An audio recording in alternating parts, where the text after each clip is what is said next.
What I'm going to talk about tonight is what if it was safe to cycle in Christchurch. Two things I'm going to just warn you about. I kind of hurt my back a little bit, so what it means is that I'm likely to wander around a bit. I do that anyway, which is not good for him, because he has to pay attention. But it might also mean that every now and then I might do that. So I'm not being rude if I'm pointing at you, I'm actually just got a slightly bad back. I'm a professor at the university in the Department of Geography, and I do research and teaching on a number of issues related to transport. And one of the things I'm particularly interested in is active transport and the role that can have in the future of cities as we develop them. I'm also involved in a few local transport committees and issues. And the one I'm most relevant is I'm a member of the Regional Transport Committee. I'm an expert advisor on that. So the Regional Transport Committee is an Environment Canterbury committee, has people from all the local councils, so it has someone from Kaikoura down to Waimate and Christchurch City as well, and it has some experts who they invite along to kind of advise them on things. And I guess as a result of that, and not just the research I do, but the teaching I do as well, I guess I've become an evidence-based cycle advocate. So I'm not a cycle advocate because I want to cycle everywhere, and because I race around at the weekend in Lycra. You'd be very pleased to know I don't wear Lycra and don't own any Lycra.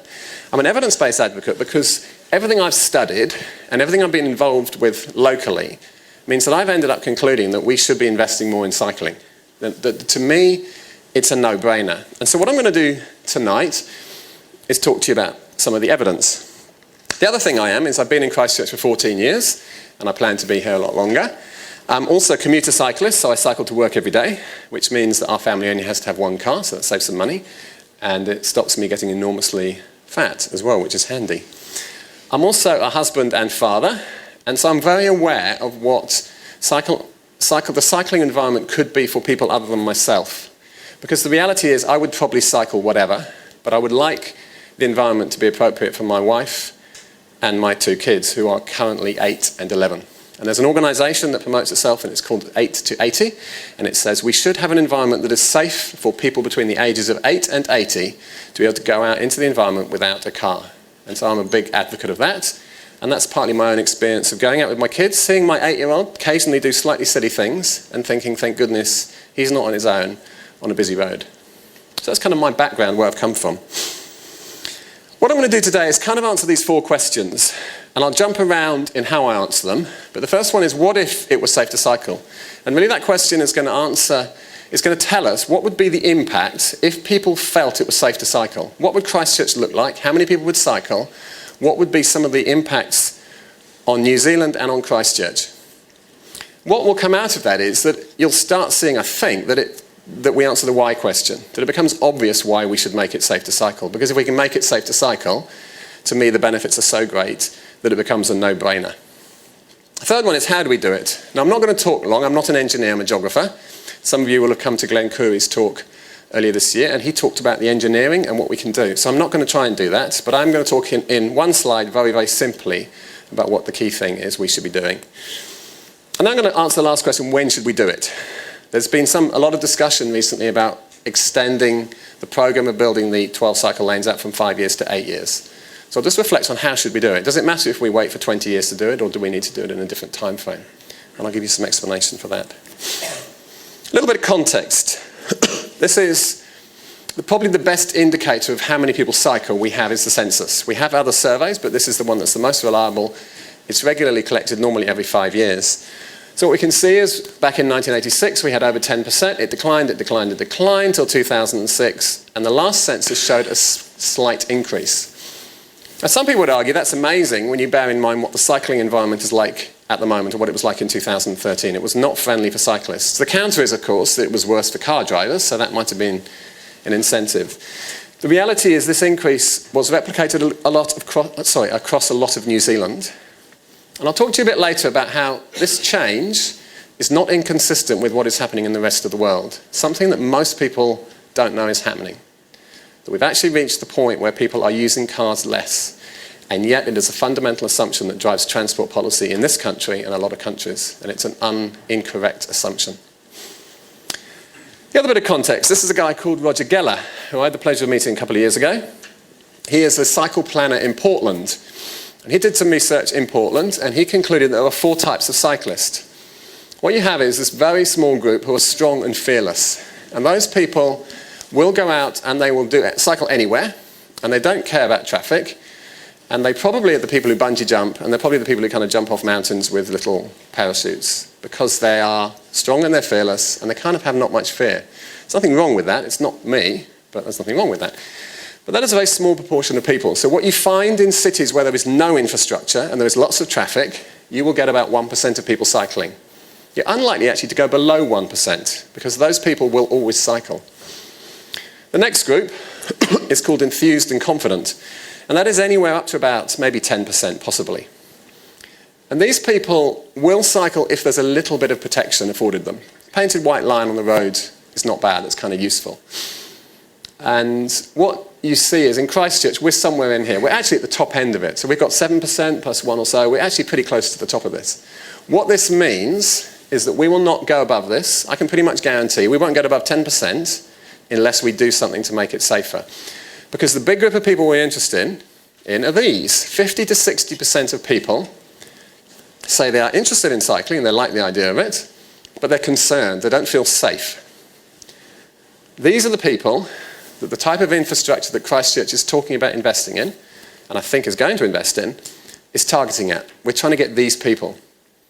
This group of people are interesting. They are, in one way, utterly unimportant, because there is nothing you can do that will make them cycle. So if you're a cycling advocate or if you're a planner, there's nothing you can do to these people to make them cycle. Eventually, even in the Netherlands and Denmark, they don't get these people. They never get 60, 70% of people cycling. So to some extent, you say if you ignore them, because they're not going to cycle. The problem with this group of people is that they often complain about things. They're quite loud. If you go onto the websites, they are the people who will put all the comments about how they dislike and hate cyclists. They unfortunately are the people who do knock cyclists off going up the Port Hills, which is incredibly sad. That's those people. There are also some people in there who are not the same. There are people in wheelchairs, people who can't walk very well. Except, I mean, there's a whole bunch of reasons for the other group, but this includes the people who are just not interested. And they're interesting because they can cause a problem, because they put submissions in saying they want nothing for cyclists. But in terms of planning, we're targeting these people. These categories, they're called other names in Europe, but in essence, people talk about them all around the world. Studies in other places have said these figures fit. We did some research in Christchurch. We reckon these figures are pretty close. So all around the world, you get this number, but this is the group of people who are the big group that you're targeting. This is a continuum. To some extent, all of this is a continuum. So to get over here, that's a kind of line. But within that, you get 7% or 4% based on how safe your environment is. So that's a bit of context. So really, what is the question? What if it were safe to cycle? I can confidently say that if people felt safe, and actually there is a distinction here between it being safe and it feeling safe. Some people argue that being safe and feeling safe aren't necessarily the same. In my opinion, if you feel safe, then that's actually the important question to answer. The reality is, cycling isn't that unsafe. If you look at it compared with other sports or other activities, the chance of you being injured or dying is actually very low. But the reality is, a lot of people will say they do not cycle because they don't feel safe. So actually, the question here is, what if it felt safe to cycle? I asked to put that one in, the top topic, and they said, oh no, that's not interesting. You need to say, what if it was safe to cycle? But in reality, that's what if it felt safe to cycle? We know this because of a number of things. We did a piece of research, Glenn Corey and I, and a student called Catherine. We did a piece of research and we finished it in 2011. The field work was done just before the earthquake. And we looked at the type of infrastructure that would be required to attract new cyclists. So the key here was new cyclists. We weren't interested in the type of infrastructure that makes me feel safe, because that's irrelevant because I already cycle. We were interested in the sort of infrastructure that makes my wife feel safe, and that makes my 11-year-old daughter feel safe, and to some extent my 8-year-old. But people who say, yes, I'm kind of interested, the 50, that middle group of interested but concerned. We also investigated the barriers and motivations. So we said, look, why don't you cycle at the moment? And if you don't, why? And we found out by a country mile, perceived danger was the main thing. By a mile, there was nothing else was even close. People said, I don't feel safe. I'm not going to cycle because I don't feel safe. And they made it very clear that physical separation from traffic was the key. We showed them a whole bunch of engineering pictures, which I'm not going to show you because that's Glenn's territory, and he may well have chatted about that. And it was very clear that the more separation people gave you, the more people would cycle. So if you give the bigger the separation, they don't want a painted white line, They don't really want a little bit of concrete between them and traffic. They want something more. And the more separation you provide, the more people will cycle. Now, this research, to me, was really cool because I think the council are using it now when they're designing their cycleways. Because without this, they might have said, we don't have the evidence, we'll just carry on putting painted white lines on the road. But they can't, because we came out and said, look, painted white lines are almost a waste of paint. So they've got to do this. Research all around the world is showing this as well. We're not unique, but somehow in New Zealand you have to demonstrate that we're not unique. We like to feel unique. So the New Zealand Transport Agency paid for this. I'm not sure they quite liked it. They wanted us to make quite a few changes. We held our ground, and neither of us ever got research funding from them again. That's not just because of that. I didn't, anyway. But it may not be correct. Anyway, they did want a lot changed, but we held our... No, we said. So we know a lot more people would cycle. Now that would mean a whole bunch of things. If we get more people cycling, we know that a lot of Christchurch residents would have felt listened to. I think that's important. Some of you may remember this, Share an Idea. Now, Share an Idea was full of comments from people saying we want to be able to cycle. Now, my take on this is that if the council and Sarah had said we're not interested in cycling, they would have lost a lot of support. This process, while some people argue Share an Idea is not being used much in Christchurch now, the kind of fundamental ideas are still shaping the shape of our city. So what we can say is that a lot of people, if we make cycling safe, a lot of people are actually quite happy because they said it very clearly, we want to feel safe. We also know people will be happier. Now that's a bold claim, you say. Some research actually only came out the other day. The beauty of Facebook, a great resource for research. Some research, back we go. Some research published in a good journal has actually found that people who cycle have a better mood and are happier than people who travel by any other mode. Now, I've always thought that because I feel happier and less stressed when I cycle, but I didn't kind of have the research. And literally this week, 4th of June, this paper has just come out and said people are in the best mood while they're bicycling. So first of all, we know if we make it safe, more people cycle, we'll get more people happy. That's not bad, is it? Now, we also know that that's especially true for younger people. And I'm taking a bit of a leap of faith here. I don't know if any of you have heard of a concept called peak car. Peak car, I hadn't actually heard of it till about a year ago. It's actually getting reported in the New Zealand Herald, so even the New Zealand media believes it's true now. And what they found is that all through the world, there is increasing evidence that people are using their cars less. So this is controlled down to 1990. And you can see car use goes up. It dips a wee bit down in the UK at first, but it basically goes up and up and up. And if you look in the last few years, every single country is seeing a decrease in the distance people are travelling by car. Now, some people kind of said this wouldn't happen. Some people still dispute it. We know from the census and recent data in New Zealand, it's happening. And there's a whole bunch of reasons for it, which I don't want to dwell on too much, but if people have got questions, I'm happy to articulate them. But one of the key things about it, this is US data showing 95, 2001, 2009. And what you see is that, dare I say and be a little bit rude to quite a lot of people in here, and my age included, these guys up here, are travelling more by road than their equivalent people were 10 years ago, 15 years ago. So if you look, the 86-year-olds, 95, they were there, they've gone up by 2009. So they're travelling more, they're almost travelling more, they're travelling more by car. Slight hint of decline. And if you look at all these guys, the young people, they are the ones who are using their motor vehicles less. So what I would argue is that these people are making a choice not to use a motor vehicle. And if we can make cycling safe, we're actually giving them a realistic alternative.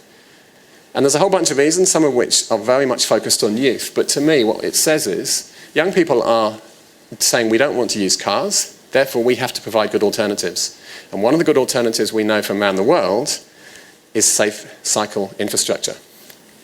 I think that's intriguing. I think it's a real interesting and really positive pattern that our youth are saying we don't want to do things the way our predecessors have done them. I only found out today, Generation Zero, which is an organisation focused on mainly climate change but on sustainability, have actually got a campaign saying we want separated cycleways. That is Christchurch, just outside the university here.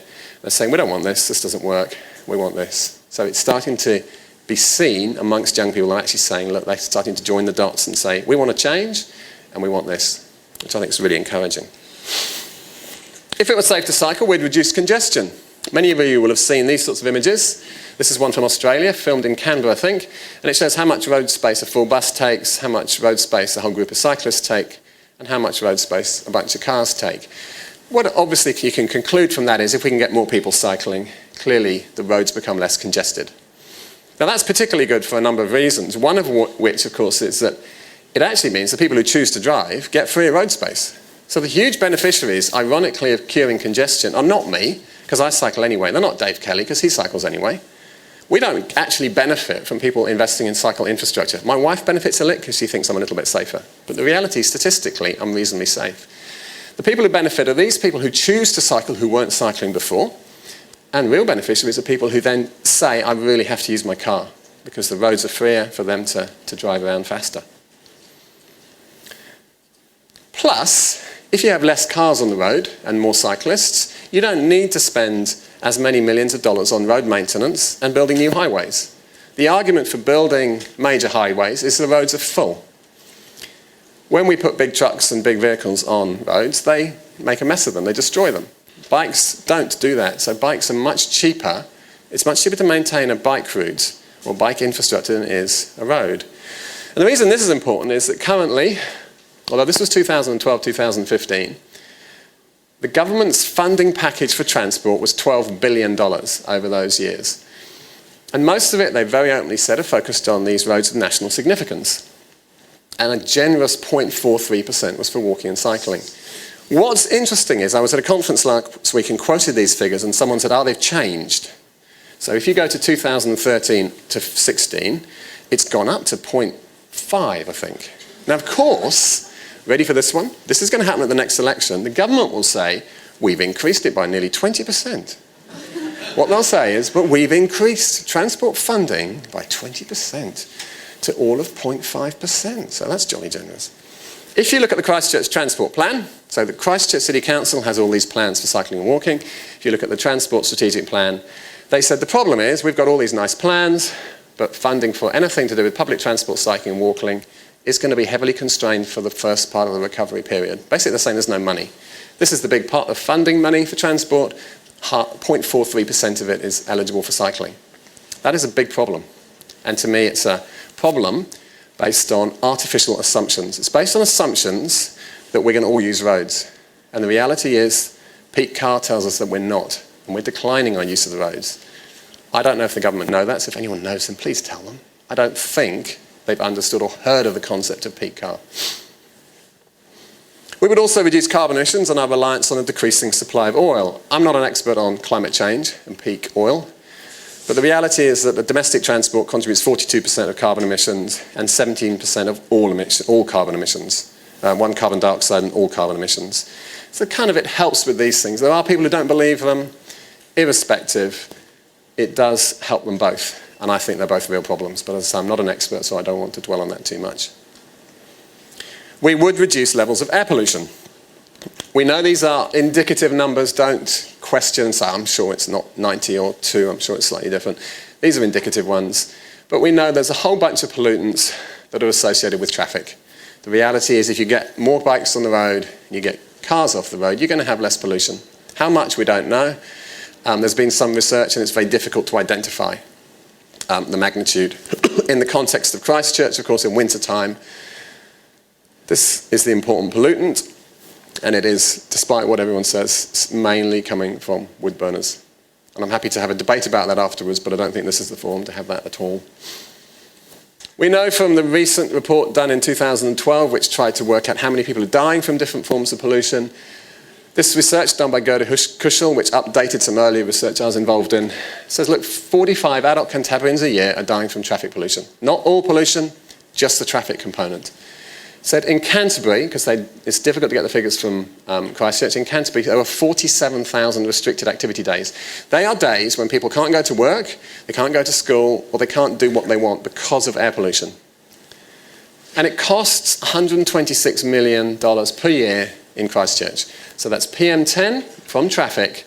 Despite the fact that it's not the main contributor, it costs $126 million per year, which is an enormous amount of money.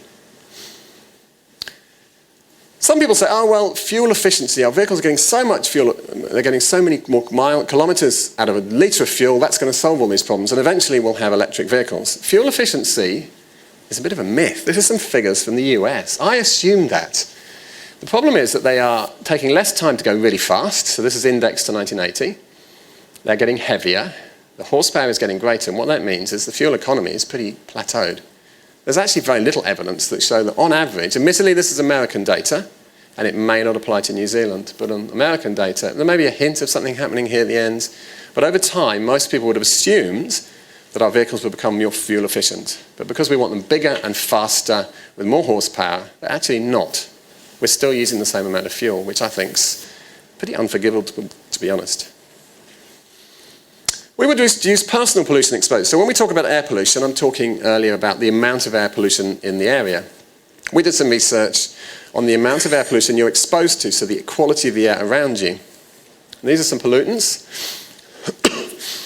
This shows the average levels of carbon monoxide for someone travelling by car compared to bike off, bike on, and bus. And as you can see, if you're travelling by car, you're exposed to most of it. I should also acknowledge one of my co-authors, Woodrow Pattinson, is in the audience, and he was working on this, so thanks, Woody. If we look at particulate matter, you can see that car is about the same as bike on-road, and bike off-road is slightly less. So bike off-road is someone cycling along a cycle path away from traffic. In the context of this research, it was the rail line that goes alongside through Mona Vale. It was that path up there. And if you look at ultrafine particles, quite a bit lower for both bikes. So what you see overall, if you're cycling, the quality of the air around you is better. We then thought what we'd do is we'd do some studies where we actually compared the levels of the two people on the same time.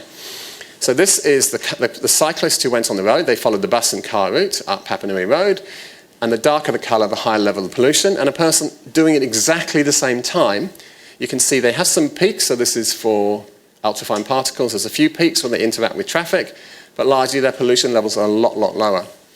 If you look at carbon monoxide, same thing. You can definitely see these darker colours here compared to the cyclists going through the park and up the rail line. They're two particular days, but if we look at the averages overall, oh, that's meant to say Woody as well. Sorry, Woody. Percent of on-road, we show CO. This is on-road, that's a cyclist who was cycling on the road. The orange one is a cyclist who cycled on the footpath, and we know we broke the law, but we thought it was worth it for good science. And this is one who cycled in Hagley Park, so we just did up and down in Hagley Park, and that was the cyclist who cycled across, actually in the park. And you can see, even if you literally cycle on the footpath, and the only thing between you and the road is a parked car, your exposure to carbon monoxide is about 70%, 70-ish%, and about 60%. If you go in the park, you're almost halving your exposure.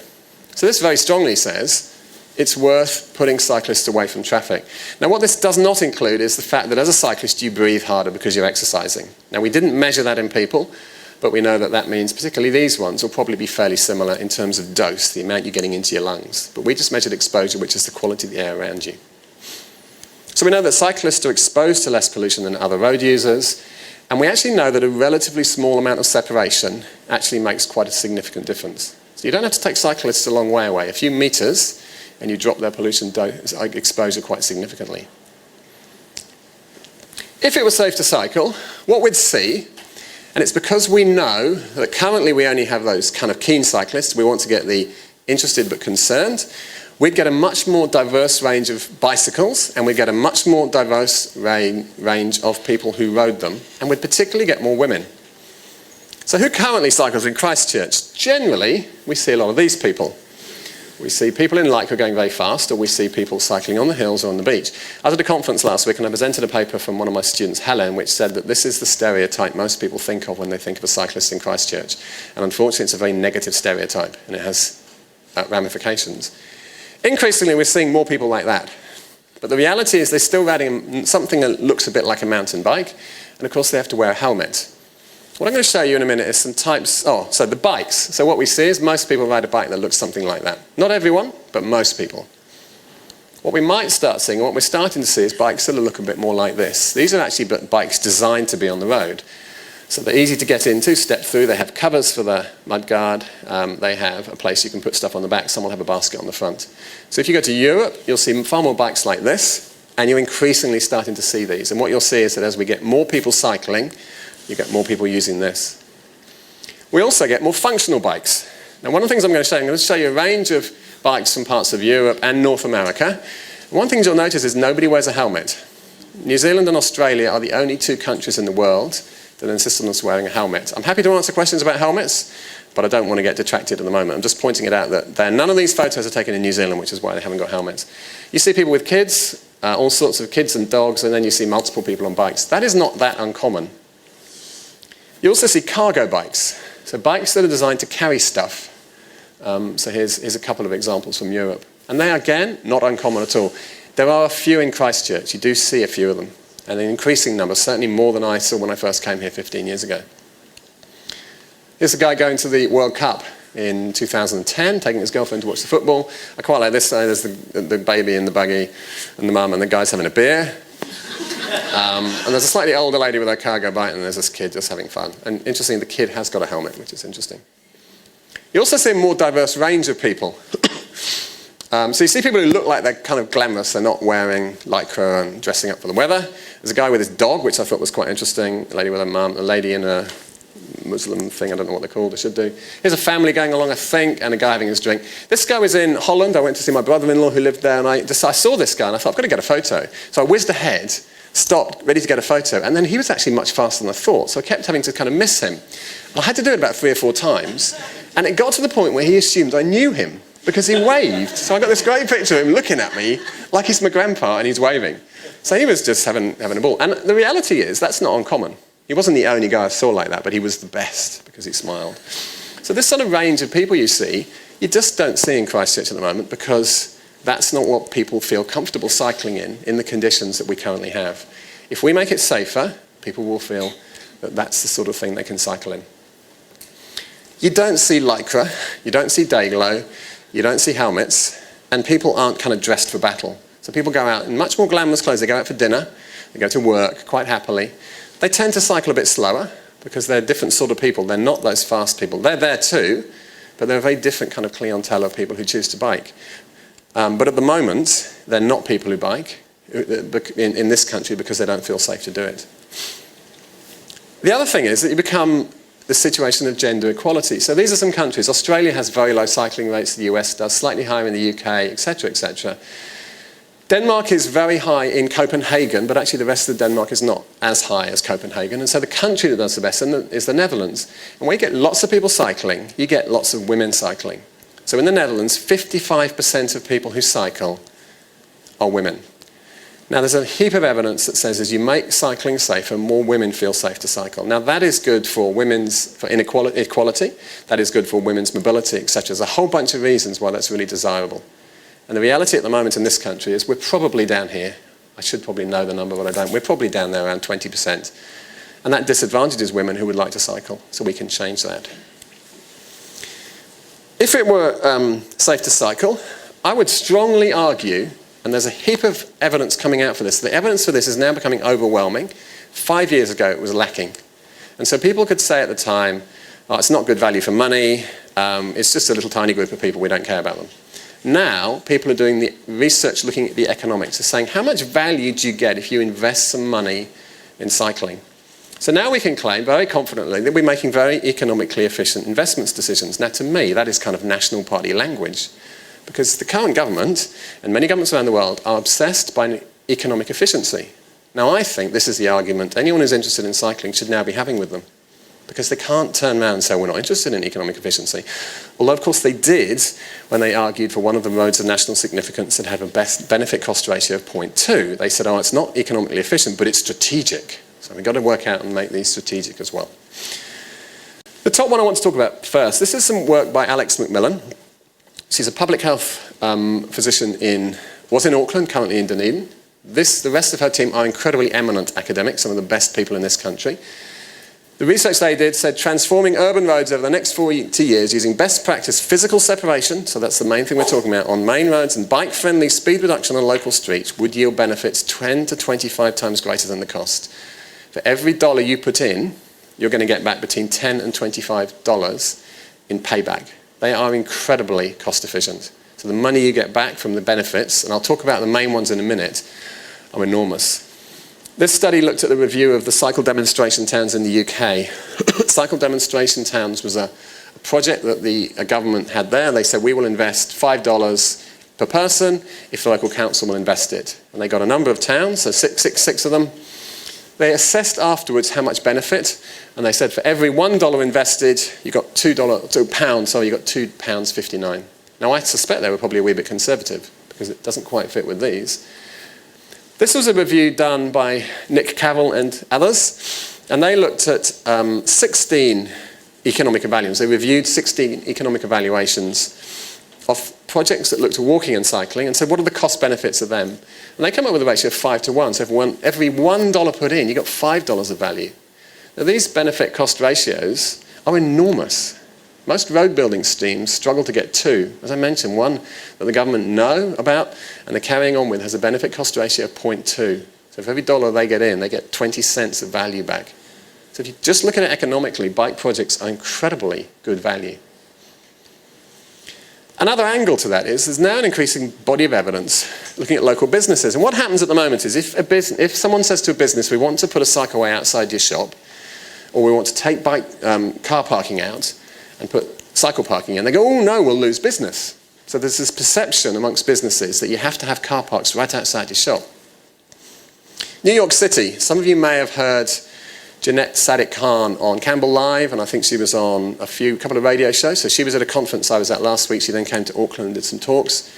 An amazing woman with an amazing story to tell about New York. They did a whole bunch of really innovative projects trying to get more people walking and cycling. This is one down 9th Avenue, and they put cycle lanes in, they restricted traffic. As you can see, there's decent separation. They found there was a decrease in injuries to all street users on 8th Street, which is the 8th Avenue adjacent one, and 58% on 9th Avenue. So a massive decrease in accidents, which you'd probably expect. But they also found an increase of up to 49% in retail sales in businesses on 9th Avenue stretching through a whole block, so from the 23rd to the 31st Streets.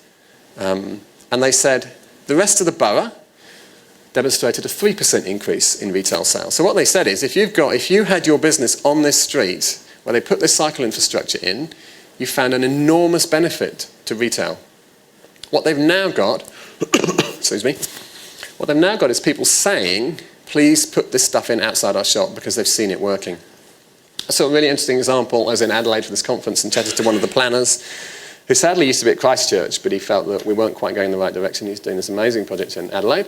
And he said they've got a system where they tell cat shops, if you want to take car parking out and put other things in, like if you want to put street furniture, or you want to put cycle parks for cyclists, for bicycles, you can come to us with a case and we'll let you do it. He said the good thing about it is the shop pays for it.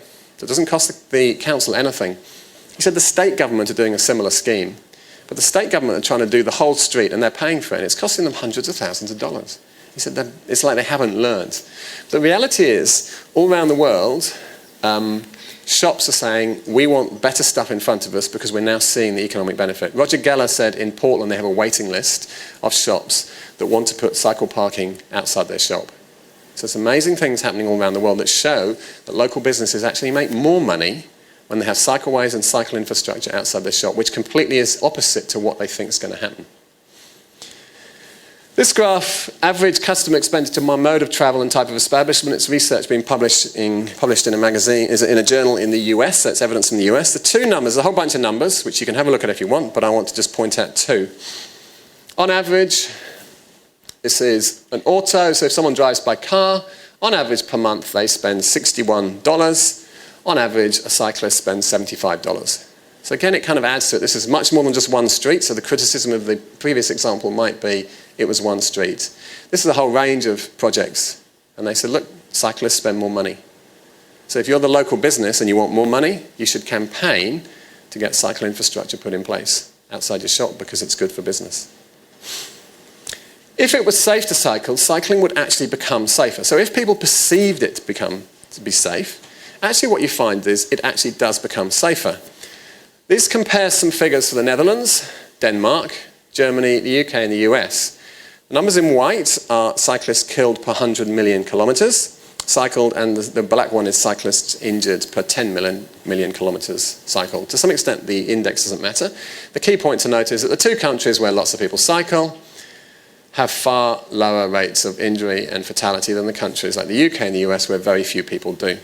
Germany's interesting. They have quite a lot of people cycling. The fatality rate is lower. The injury rate is actually fairly high.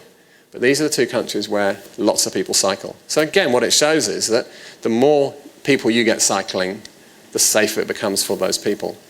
Another way of looking at it is this data from the Netherlands. Netherlands was always a great country for cycling. What we've got here is bike use, this curve here, and cyclists killed. And the cyclists killed is kilometres cycled per inhabitant per year, and the cyclists killed is cyclists killed per billion kilometres cycled. So it is indexed to the number of people. So as you see, cycling declined, and the reason it declined is that we had more cars, and so rates of fatality rates increased. What happened in the Netherlands in the 1970s, there was a bit of a public uprising. They said too many people are dying, we want things to be done differently. The government started investing in separated infrastructure. They've been investing ever since, so the number of cyclists has increased. There's been a little blip, but it's basically increased. And the fatality rate has declined. So the number of people dying per kilometre travelled has declined as the number of people increase. So in other words, what we'd expect to see in New Zealand, in Christchurch, if we make more good separated cycle infrastructure, we get more people cycling, you'd see a decrease in fatality rate. So if it was safe to cycle, there would be reduced disparities between rich and poor, less crime and better social cohesion. Now that's quite a big claim, and I haven't got an enormous amount of evidence to back it up, I'll be honest. But I have got some, and it's from the OECD, so I kind of trust it, and it is a little bit old, but it's from the OECD. It was a big report they did, and it included reference to evidence. And what they said is that communities that promote sustainable and active transport, can reduce disparities between rich and poor, promote good neighbourhood, enable poor to gain better access to healthy food, and lead to decreased crime. So they made some very confident claims. And a lot of these are to do with the fact that if you live in a community where there's more people visible, and if they're walking and cycling, you have less crime because people are kind of around and they see it. You have good neighbourhood because people see each other. You have access to healthy food because generally you get more shops in there. And the disparity is reduced because the people who are very poor aren't having to spend as much money on transport. In fact, no one is, but particularly the poor people aren't having to spend as much money. So all of those make sense. The OECD is a reliable organisation, so I have no reason to think they're not. And I think when you think about them, they kind of make sense. So again, another example, if we increased cycling, or rates of cycling by making it safer, we get some really good outcomes. The big one, which I've kind of saved till last, because I've got lots more stuff to tell you, so if you thought we're near the end, sorry about that, there's a bit more. But as I'm going to give you more figures, the reason I'm going to give you more figures for this is because this is the one where the figures are the biggest. I did some number crunching. If anyone's a statistician, they're probably going to be horrified by what I did. I did them last night. And I've got some pain medication for my back, and I might have got them wrong. Okay, so if I have, forgive me, but I think they might be right. I think they might be right. We know, September 2011, the head of the New Zealand Heart Foundation quoted, "New Zealand is in the grip of a global obesity epidemic, the future costs of which will be enormous, potentially unaffordable for the health system."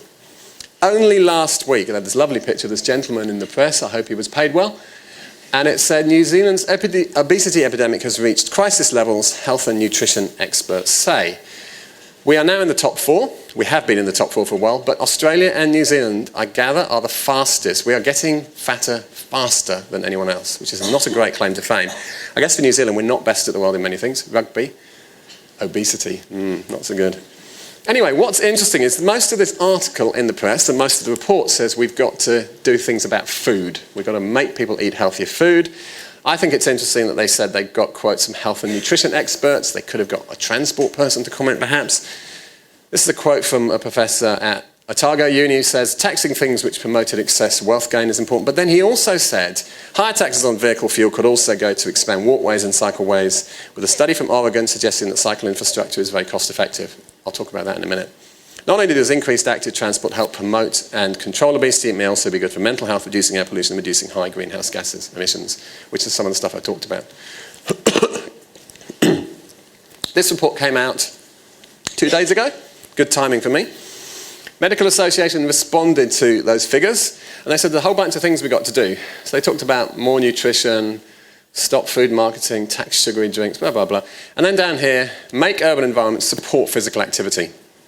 That is what we're talking about when we're talking about cycle infrastructure, because that supports people to be able to cycle safely.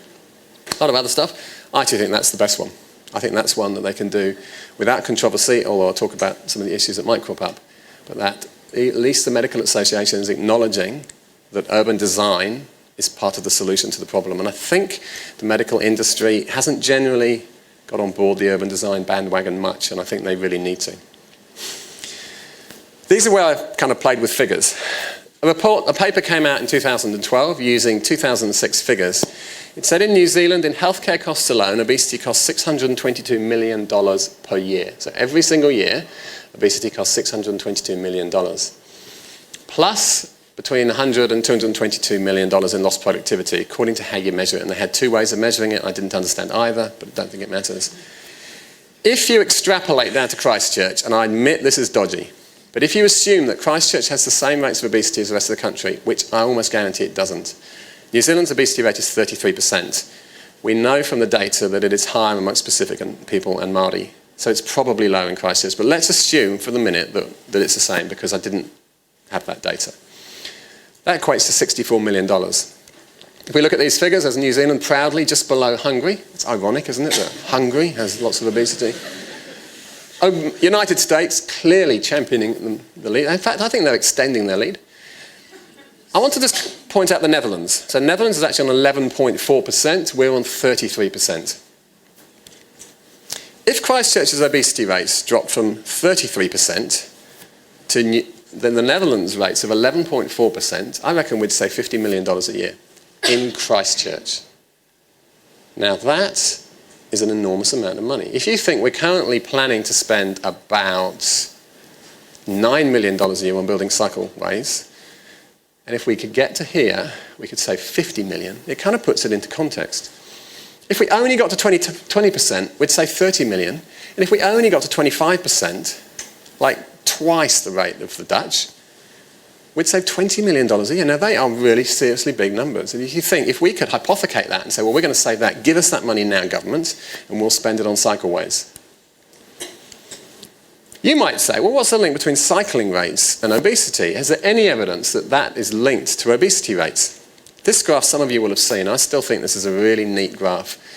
This shows obesity rates, obesity prevalence in percent against, and that's the black one, the black dots, against walking, bike, and transit trips, so the percent of trips by those different modes. Transit is added in, so it's public transport, because there's now a body of evidence that shows that people actually get quite a lot of exercise by walking to the bus stop and then walking at the end of their journey. People actually said, look, you're getting 50% of the daily exercise you need just by using the bus. Plus there's a whole bunch of social capital reasons as well, but which we won't go into. That's why transit's added in. So what you see is, in the US, the number of journeys by this is about 7-8% obesity rate. This is back in 2000, or the data was from mid-2000s, about 25%. And what you see is, as the data goes up there, as the rates of transit and active transport go up, the rates of obesity drop. So actually, there's actually a really strong relationship between active transport and obesity. So therefore, I would argue that it's not unfair to say that if we get to the rates of the Dutch, 50% of mode share, and we apply that number of 11.4% obesity rates, that's not an unfair thing to do. Just a little aside, why is Switzerland so high? It's very hilly. Do they really cycle a lot? Switzerland, they use public transport an enormous amount. They have the most amazing public transport network. Plus, they walk a lot in the mountains. They use the trains to get out there. But I think that's not unfeasible, unrealistic. So if we manage to increase our active transport rates to around 40%, we should at least be getting our obesity rates down to somewhere below 15%, because all the countries who are anywhere above 30-40% have much lower obesity rates. So I don't think that's unachievable. I think those numbers, while there was a bit of a leap of faith in how I took those numbers and applied them, I don't think they're unrealistic at all. One of the problem, I think the big problem in this, is kind of this whole idea of fragmented government. At the moment, cycle infrastructure is paid for by the city council. We know that there's no money from central government, so city council puts the money in, And the biggest beneficiaries are the Ministry of Health and the District Health Board. So some people have argued that cycle infrastructure should be paid for by the Ministry of Health. The council shouldn't be paying for it at all because they get no benefit. They get a bit of benefit, but I'll show you something in a minute that shows that actually they also get a bit of disbenefit. These people get the benefit, so they should pay for cycle infrastructure. So if we get more active, and the problem is that if obesity rates in Christchurch decline, the Ministry of Health, via the District Health Board, doesn't go to the council, here, have $50 million, what an excellent job you've done. It just doesn't work like that. So the problem is the way government operates, it's so fragmented that there's no way of rewarding the people who get the benefit, or the people who put the money, the investment in, and rewarding them from the people who actually get the money, or get the benefit, which is these guys. It's a problem that you really need central government. That's really why you need central government to pay the money, because at least they're in the same part of government. The local councils are in a completely separate part. They apply to the government, they get rates, etc., but they don't get the benefit. Another point I want to mention in the last few minutes is a thing called bike clash. This is a term I learnt last week. I think Jeanette Sadiq-Khan invented it, or she certainly mentioned it. This concept that when you start putting cycle infrastructure in, you make some people very, very grumpy. This is New York City. Now, I don't know if any of you saw what Jeanette Sadiq-Khan was talking about. What they've done in New York City is unbelievable. I went there 20 years ago. I want to go back now and see the difference, because when I went 20 years ago, no one would have got on a bike, and it was quite perilous walking. But they've transformed the centre of New York. But they are having this backlash, which she's named bike clash. Some people are saying, we don't want this, it's terrible, we need to rip them up. This piece in The Guardian in the UK actually referred to Jeanette Sadiq-Khan as a latter-day Robin Hood, and even said here, Jeanette Sadiq-Khan has been an effective and high-profile champion, and it goes on and says, and her fate rests on, and on her fate rests the whole future of transportation, and it's all down to whether Bloomberg will back her. Fortunately, he did, and we've got what we've got, but it becomes very political. I was in Adelaide last week. Adelaide have just opened a central city bikeway. It goes right through the middle. It's completely separated. You can kind of just see a little bit of a picture here. The problem is that some people are arguing there's massive congestion because of it. There's calls for bike calm as the bike lane backlash gains momentum. They even talk about it as road cyclist conflict likened to apartheid. That's pretty dramatic, personally. I'm almost offended by that. I mean, that's pretty bad. And then there's, oh, no, back we go. There's this lovely man called Mark Hamilton. I found out when I was there that the council, when they put this bike lane in, they unanimously voted for it. So all the councillors voted, including the lovely Mark Hamilton. As soon as it was in and a few people complained, he has now vowed if he gets in, he's standing for mayor at the end of this year. If he gets in, he said he will rip it up. Adelaide is interesting politically because the city of Adelaide only has 20,000 voters. The city of Adelaide is actually very small. So Christchurch, we shouldn't have that problem because we're probably big enough. But the politics are really interesting. But it's amazing. This was all happening last week. It was in the paper almost every day when I was at the conference. Ironically, the world's most prestigious cycling conference is in town, and people are arguing against one cycle lane, which I think is kind of ironic, which looks like that. And it's stunning. It's beautiful to cycle on. It's great. Interestingly, I didn't see any congestion when I was there, and I cycled around between 8 and 9 on a Monday morning. I saw no congestion. Tuesday morning, sorry. So that's kind of what, if it becomes safe to cycle, what would happen? So how do we make it? And again, I'm not going to dwell on this much, but the key is physical separation. And some of you will know Glenn Curry, and he can talk much better than I can, but we know, Glenn and I, that what people want is physical separation. This was released just this week, again, beautiful timing for me. Someone's done some research, and they've said that if you build a small amount of bike lane, you increase the number of people using it. And so there's this mantra called build it and they will come, and it says that you don't need a whole network, you don't need tons of the stuff, you just put a little bit in, and that will be enough for some people to cycle. You put another little bit in, that will attract some more people. And so every little bit you put in attracts more cyclists. And this project was a review of, I think it was a number of bike lanes across a number of cities in the US. It wasn't just one place, it was a number of cities, and very clearly came out and said, you build it, people will use it, and the number of people cycling will increase. So when should we do it? I would argue we have to do as much of it as possible, as soon as possible. Anything going near the central city, I would say, should be prioritised. And the reason is that at some point, Sarah will have rebuilt our central city. That's quite exciting, and that is quite a bold claim. But at some point, they'll have the justice precinct there. And what we want is when that justice precinct is open and the lawyers are starting to go in, maybe lawyers isn't the best example, but when we suddenly have a place for people to go to work, that is when people will make a decision about how they're going to travel. And that is the point when you need the good infrastructure in place. So that, because people are more likely to change then than they are if the infrastructure goes in three years later. So we know, psychologists can tell us very clearly, that you can encourage behaviour change when people make a geographical change. And so we need to get it in before the central city is rebuilt, really. That should, to me, be the priority. We need to get it done, particularly the central city routes. Now, I would love the little river route that winds around to be done really soon for where I live for my kids, but I would happily forsake that if they get these ones in before the people start working in the city. So let's comment on that. So how many people might actually cycle if we make it safe enough? We know in the latest census we've increased to 7% of people travelling to work by bike. So what can we achieve? So what I want to question is, what is to stop us? Most people say it's too ambitious to target 20% or 30%. I'd like to turn it on our head and say, why should we not reach 20 or 30%? So I've got some reasons. This is the pluses. We have lots of road space. So if we want to put a separated cycle lane in, it's not a big deal. It's not like you're trying to put it in a medieval town where the roads are this wide. It's actually flipping difficult. We don't have that problem. Secondly, most of Christchurch is flat. The vast part, there is the Port Hills, most of it's flat. The reality is as well, one of the best things at the conference I went on, and don't tell the people who paid for me to go because they'll probably think it was a frivolous waste of time, but I had to go on an e-bike. Has anyone had to go on an e-bike? And I had to go on a really high spec one. So these are bikes where there's a battery and it just gives you a little bit of help when you're going.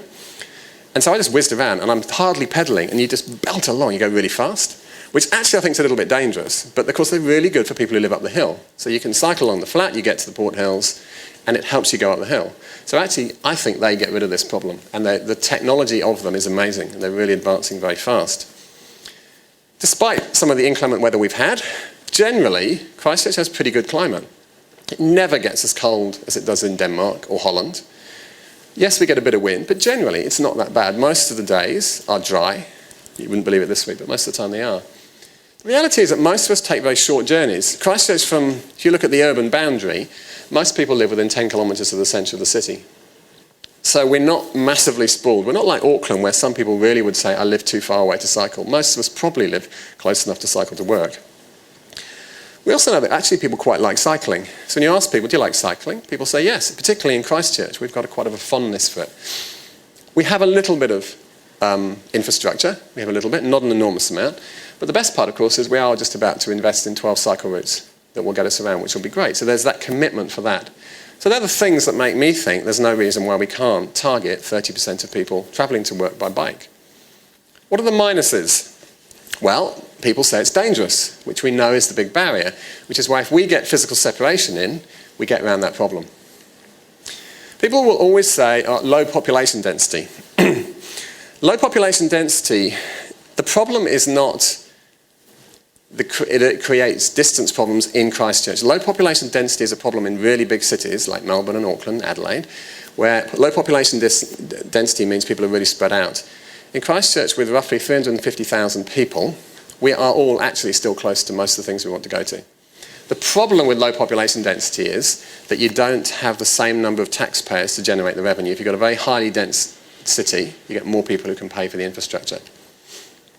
Our love of cars. That is true, that is an important one. But I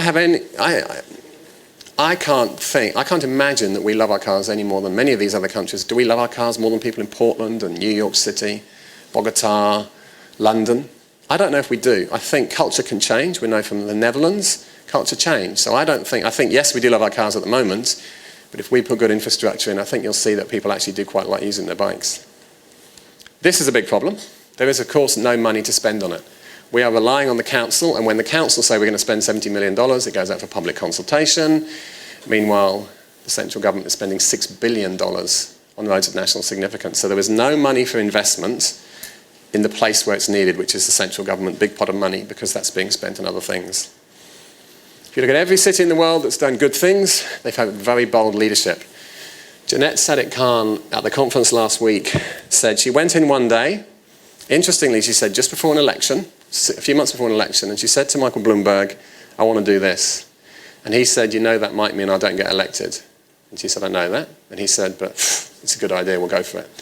So the reality is that it was Jeanette Sadiq-Khan's idea, but Michael Bloomberg went with it. I think it would be fair to say that we have a mayor who I think seems committed to it. The problem is, without being rude and without being particularly political, I haven't seen a great deal of indication from our Minister of Transport or our Prime Minister that they're interested in it. And until they start championing it, we're not going to get the money from the place where the money needs to come from.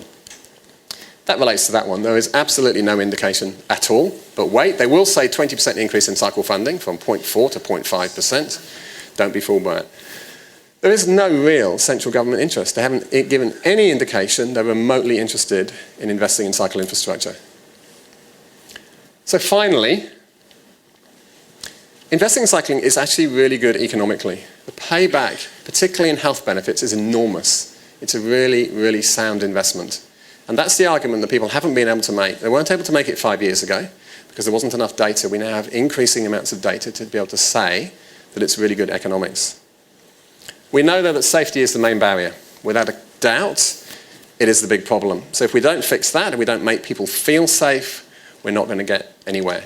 And the key to making people feel safe is to keep them out of the way of traffic. They do not want to be cycling next to traffic. They want something between them and the traffic. And I'm really excited and hopeful about the new cycle routes that they'll do that. And they should do that. And if they don't do that, I'll be very cross. But I think they'll do that.